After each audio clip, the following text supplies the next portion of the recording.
രാധേ കൃഷ്ണ.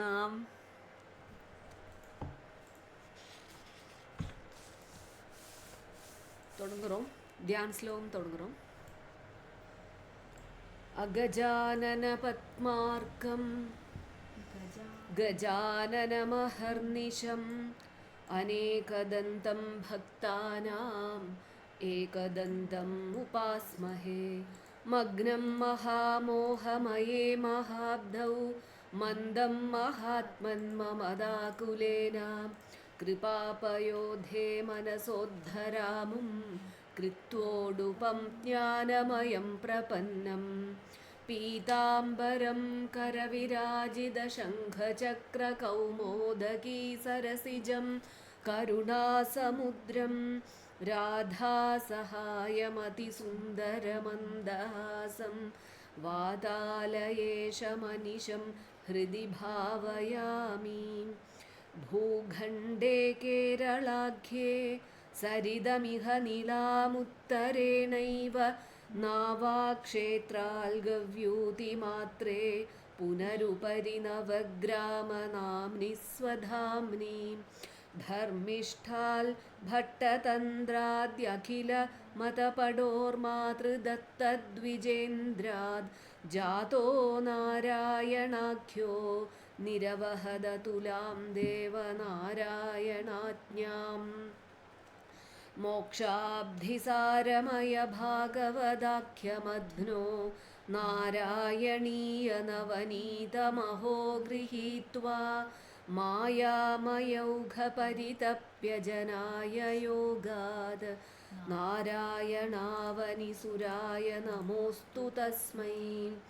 कृष्णो रक्षतु मां चराचरगुरुं कृष्णं नमस्ये सदा.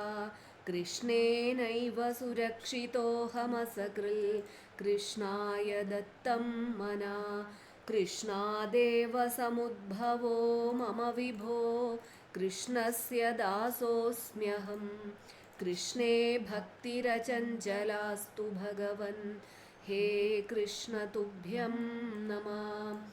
कोमलं कूजयन् वेणुं श्यामलोऽयं कुमारक वेदवेद्यं परं ब्रह्म भासतां पुरतो मम. രാധേ കൃഷ്ണ. இன்னைக்கு 4ാമത്തെ ദശകത്തിലെ 8ാമത്തെ ശ്ലോകം തൊട്ട് பார்க்குறோம். ഇത്തമഭ്യസന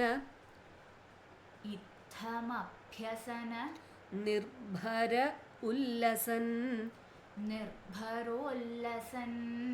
ത്വത് പരാത്മസുഖ കൽപ്പിത ഉത്സവാ മുക്ത ഭക്ത കുല മൗലിതാം ഗതാ സഞ്ജരേമ ശുക നാരദ ആദിവത്. ഇത്തമഭ്യസന നിർഭരോല്ലസൻ ത്വത്പരാത്മ സുഖ കൽപ്പിതോത്സവാ മുക്തഭക്തകുല മൗലിതാം ഗതാ സഞ്ജരേമ ശുക നാരദാദിവത്. 9ാമത്തെ ശ്ലോകം. ത്വത് സമാധി വിജയേ തു യഃ പുനർ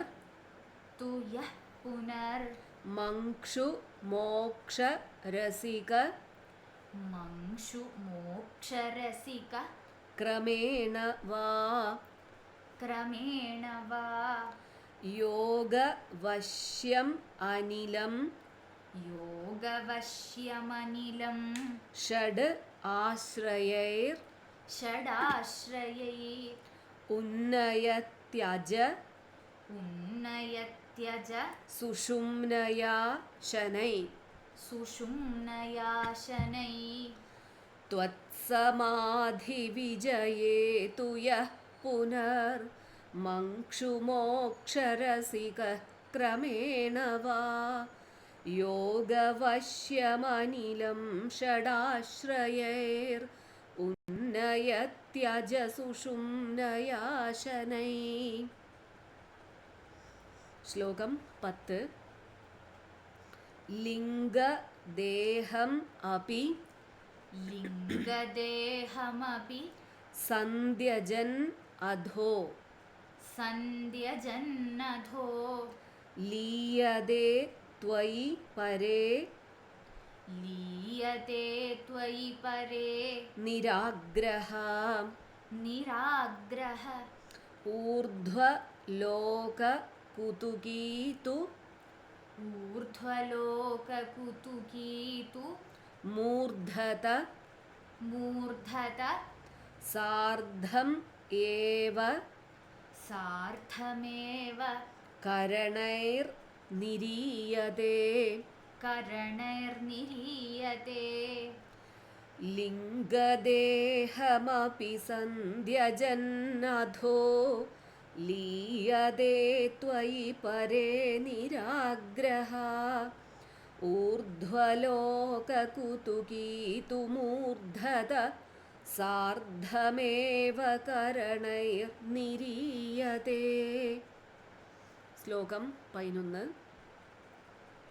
അഗ്നിവാസര വളർക്ഷ അഗ്നിവാസരവളർക്ഷ പക്ഷഗൈ പക്ഷഗൈ ഉത്തരായണജുഷാ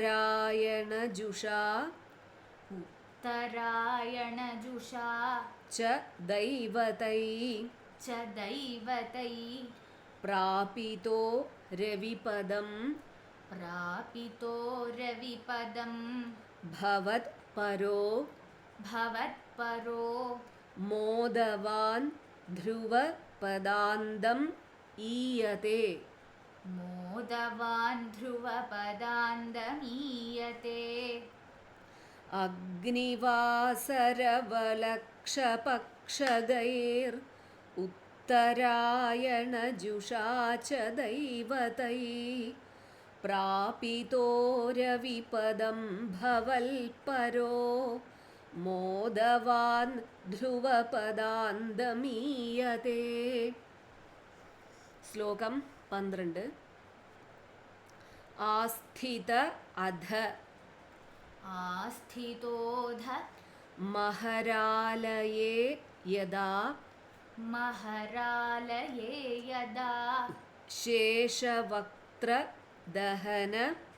ശേഷവക്ത്രദഹന ഊഷ്മണാർദ്യത്തെ ഊഷ്മണാർദ്യത്തെ ഈയതേ ഭവത് ഈയത്തെ ഭവത് ഉപാശ്രയ തദാ ഉപാശ്രയസ്തദാ വേധസ പദം അത വേധസപദമതഃ പുര ഏവ വാ പുരൈവ വാ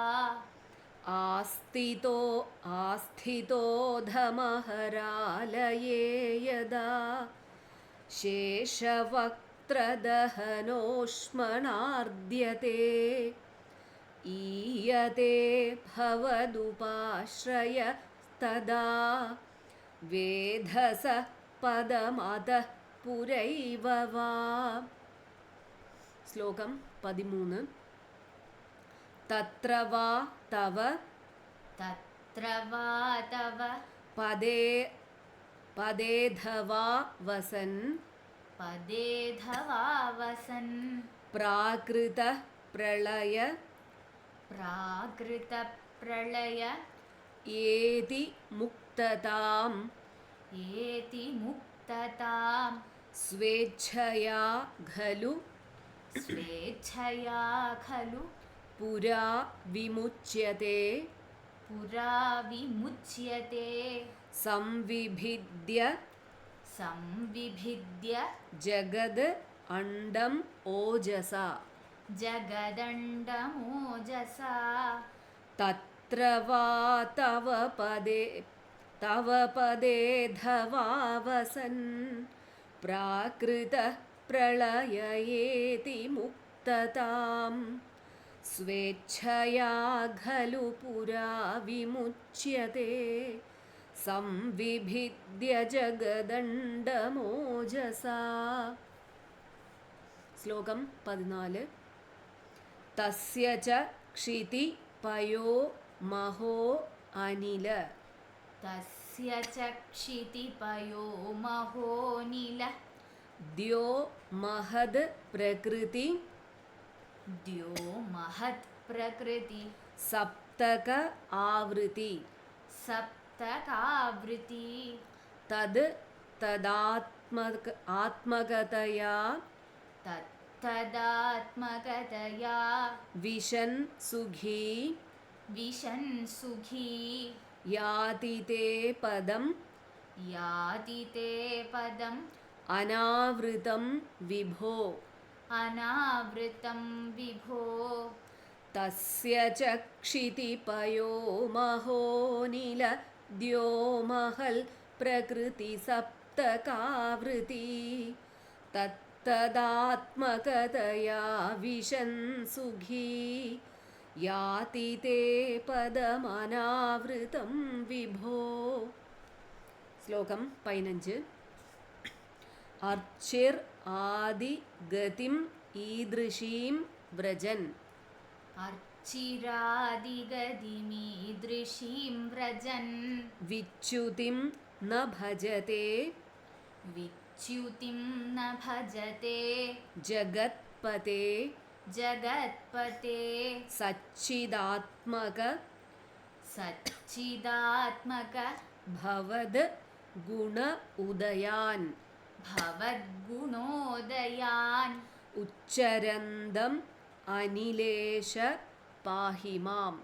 उच्चरन्दमनिलेश पाहि माम्.